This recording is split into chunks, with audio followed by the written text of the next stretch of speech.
Bonjour tout le monde, on va faire une petite vidéo sur la Fox 32 Evolution, qui est une fourche qui est assez ancienne. Donc pour rappel, PMB Suspension, c'est un centre de service suspension basé en Suisse. On fait de la révision, de la modification, de la préparation, de la réparation de suspension VTT toute l'année. Donc là, ce que je vais vous présenter, c'est basé sur mon expérience. Donc la Fox 32 Evolution en 2022, c'est quand même une fourche qui cumule les problèmes. Déjà, c'est une fourche qui est assez ancienne, donc trouver les pièces, c'est pas évident.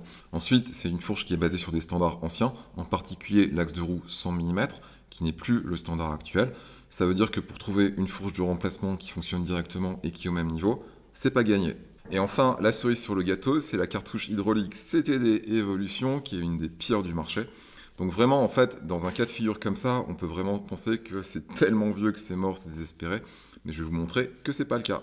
Donc la suite de la vidéo va vous montrer les différents tests, les différentes considérations qui sont prises en compte pour en faire quelque chose. Le service entier pas filmé parce que c'est pour le moment un petit peu plus compliqué pour moi de filmer des services entiers. Mais par contre, vous allez voir quand même beaucoup de choses et vous allez voir le résultat. Ça, c'est une fourche qui a été envoyée par un client qui n'est pas encore passé au service. Donc on est donc sur une fourche Fox 32. Donc chez Fox, c'est le diamètre externe des plongeurs qui fait le modèle. On est sur un débattement a priori de 100 mm, donc qui est assez classique sur ce type de fourche. On est sur un axe de 10 cm, donc 100 mm ici au niveau de la roue, donc c'est la largeur de l'axe. Ça veut dire que c'est une fourche qui sera pas forcément facile à remplacer dans le cas où elle passerait pas au service. Et on a un identifiant ici, donc l'identifiant c'est CGD6. Donc en allant voir dans la base de données de Fox, on se rend compte que ça, donc c'est une fourche 29 pouces. On est sur du 100 mm de débattement. Donc là, on a encore le débattement complet, c'est-à-dire que la fourche n'avait pas cassé au point d'être complètement enfoncée. Et c'est une fourche qui date de 2014, donc c'est année modèle 2014, donc vendue à partir de 2013. C'est une fourche qui est en relativement mauvais état. Sans l'avoir ouvert, on peut se rendre compte déjà ici qu'on a des joints racleurs qui sont vraiment des anciens modèles. Et on est sur une cartouche ici CTD. Et en l'occurrence, là, on peut vraiment avoir un doute sur le niveau de fonctionnement de cette cartouche. Donc là, je suis en position bloquée. Je vais essayer de la pousser. Et j'arrive à compresser. Donc clairement, le blocage ne marche pas. Et l'état de la cartouche a probablement quelque chose à voir avec ça. En lien avec le fait que, clairement, ça, c'est une fourche qui n'a pas connu d'entretien depuis qu'elle a été fabriquée, ou alors très très peu d'entretien. Donc là, un premier point, on est sur un châssis. Donc au niveau du T. Donc le T, pour rappel, c'est le pivot, la couronne et le plongeur. Là, malgré le manque d'entretien assez flagrant de la fourche, ici, c'est pas creusé, c'est pas abîmé, c'est pas scratché. Donc ça, déjà, c'est bon signe. Autre élément du châssis, donc là, ici, on a les fourreaux. Donc pour ceux qui savent pas, les fourreaux, c'est un moulage en magnésium avec des inserts pour permettre d'avoir l'axe de roue qui tient, avec des emplacements pour recevoir les joints racleurs. Donc ici, c'est des joints racleurs usagés. On a les mousses à l'intérieur qui servent de réserve d'huile. Donc là, je vous montre à quoi ça ressemble. Donc ça, c'est usagé pendant, j'imagine, presque 10 ans. Donc là, clairement, c'est remplacé. Et ensuite, si on regarde de près les joints racleurs, donc là, on peut voir que c'est des joints qui sont d'origine graissée, mais il reste plus grand chose. Il y a aussi une couche de poussière, donc là on peut le voir. Donc ça, c'est assez dangereux parce que ça veut dire que concrètement, les plongeurs qu'on a vus tout à l'heure, les tubes, travaillaient contre la poussière. Et en fait, quand on a trop de poussière qui s'accumule là, on se retrouve avec des plongeurs qui sont creusés. Et après qu'il faut remplacer, et c'est très coûteux. Et voici donc la cartouche hydraulique. Donc ça, c'est vraiment la cartouche hydraulique typique des Fox 32 Evolution.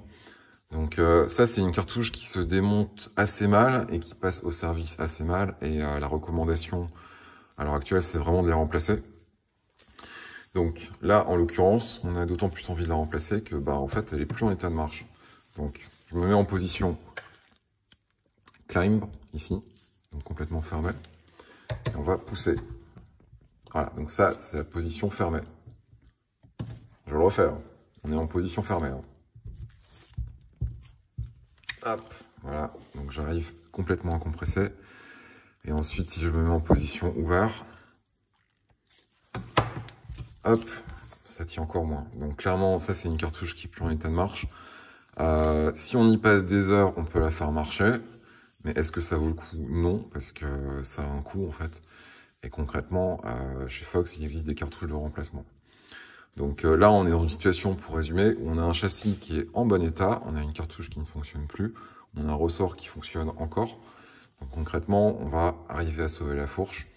Et c'est mieux que n'importe quelle alternative, parce qu'à l'heure actuelle, trouver une 29 pouces en 100 mm pour axe de 100, c'est un petit peu compliqué. Et donc ici, on a la cartouche de remplacement. Donc la cartouche de remplacement est une grip, donc grip 1 de Fox. Donc grip comme grip 2 en fait, hein. C'est-à-dire que le tout haut de gamme de Fox actuel, qu'on appelle grip 2 en termes de cartouche hydraulique, est un dérivé de la grip 1. Donc là concrètement, ça veut dire qu'on a une fourche qui date de 2013 ou de 2014, qui va avoir un remplacement de sa cartouche, donc cartouche d'origine ici CTD qui ne fonctionne plus, par une cartouche grip 1. Donc ça c'est une cartouche qui est beaucoup plus moderne et qui est assez robuste en fait, donc c'est super intéressant. Ça veut dire aussi que le client va se retrouver avec une fourche qui fonctionne bien mieux que ce qu'elle faisait d'origine, et qui sera même à égalité sur certains points, en tout cas au niveau de l'hydraulique, avec pas mal de fourches modernes. Donc ça c'est une cartouche concrètement avec un réglage de la compression qui va jusqu'au blocage complet. Donc là par exemple je ferme complètement, c'est impossible de compresser. Par contre si j'ouvre, ça a tendance à être un peu plus ouvert que pas mal de cartouches. On a un réglage ici au niveau du rebond. Donc ça passe par la molette rouge ici, qui est en son plastique. Donc là, concrètement, on se retrouve avec un service plus un remplacement de cartouche qui coûte au total 2 fois plus cher qu'un service standard, c'est-à-dire un service sans remplacement de cartouche, et qui à la fin coûte, alors ça dépend comment on calcule, et forcément ça dépend toujours par quel modèle on remplacerait. À supposer qu'on trouve un remplacement, donc la fourche complète, on est facilement dans les 800, entre 800 et 1200 euros francs selon comment on compte. Donc clairement, ça vaut le coup. Donc en sortie de service, on se retrouve donc avec ça. Et on a donc une cartouche grip 1, donc ici avec le réglage de la compression. Donc la cartouche, comme je l'ai montré tout à l'heure, c'est pas juste la molette, hein, c'est ce qui va de ici jusque ici et qui va jusqu'au rebond.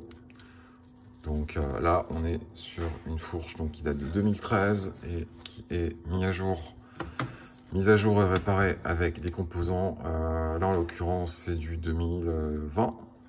Ça n'a pas connu d'évolution depuis, mais c'est quand même beaucoup plus récent que le reste de la fourche. Et ça fonctionne beaucoup mieux que l'ancienne cartouche. Voilà, j'espère que c'était intéressant. Donc c'était vraiment une vidéo pour vous montrer que sur certaines suspensions qui sont anciennes et qui ont l'air désespérées, en fait, il y a quand même des solutions qui existent. À la prochaine!